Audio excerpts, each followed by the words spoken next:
So today we are going to show you how to make homemade cottage cheese. It's extremely simple. We're going to use a gallon of fresh milk, 3/4 cups of white vinegar, and then salt to taste.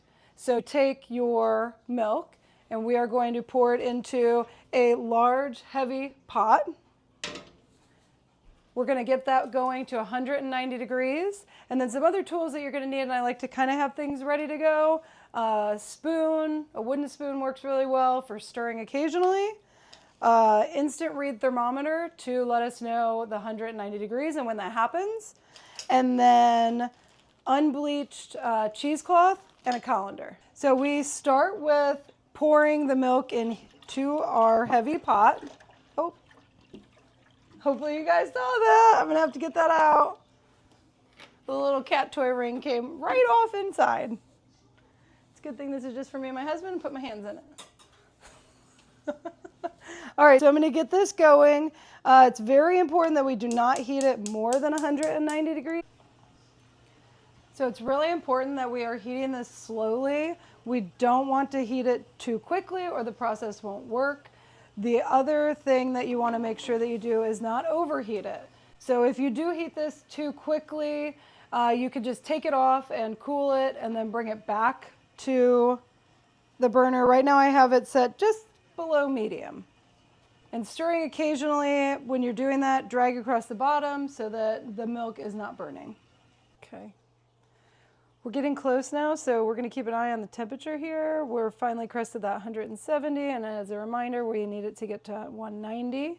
You can see that the milk is starting to change in the pan, and I'm just trying to keep it from sticking to the bottom and burning.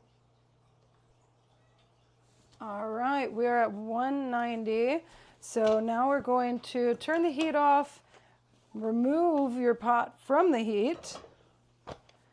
Pour in 3/4 cup of white vinegar, and we're going to stir it in gradually.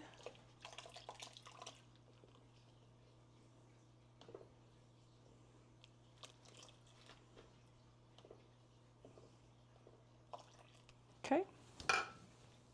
And now we're going to simply cover it,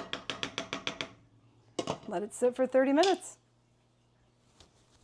All right, so this has been sitting for 30 minutes, so we're going to take the lid off. And we are going to dump this into our cheesecloth and colander. And you can see we have curds, which is great.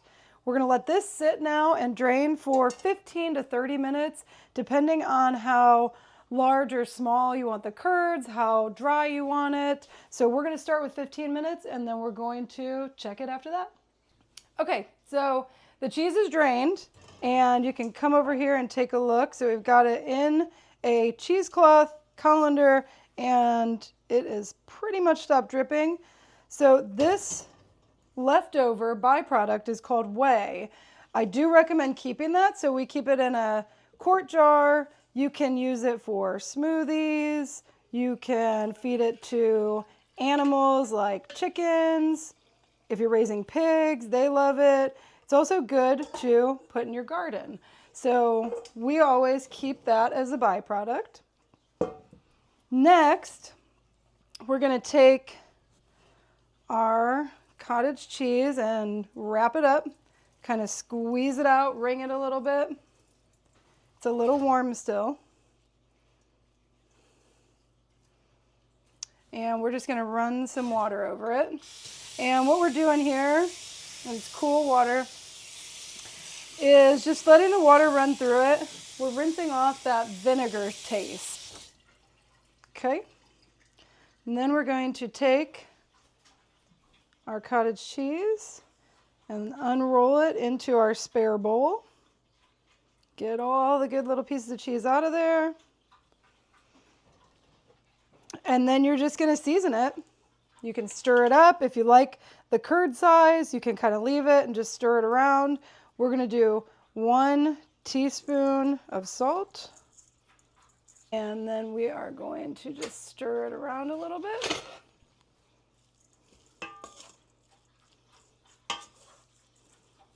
And then you probably are thinking, gosh, this doesn't look like what I get at the grocery store. So this is actually cottage cheese, but if you want it to look like it is in the grocery store, we recommend using A2 cream and mixing it together because that's basically what is added into your grocery store cottage cheese is some additional cream. We also only mix it as we're getting ready to use it. That will let your curds stay better longer in the fridge. You can keep these in a mason jar like this. You don't have to like seal it, anything special. Just close it up, put it in the fridge. 5 to 7 days it'll store for. All right, so this is your finished product. We added a little bit of the cream to it, and you can see that it has a creamy texture as well as the curds are still standing up. So I'm going to give it a try. Perfect.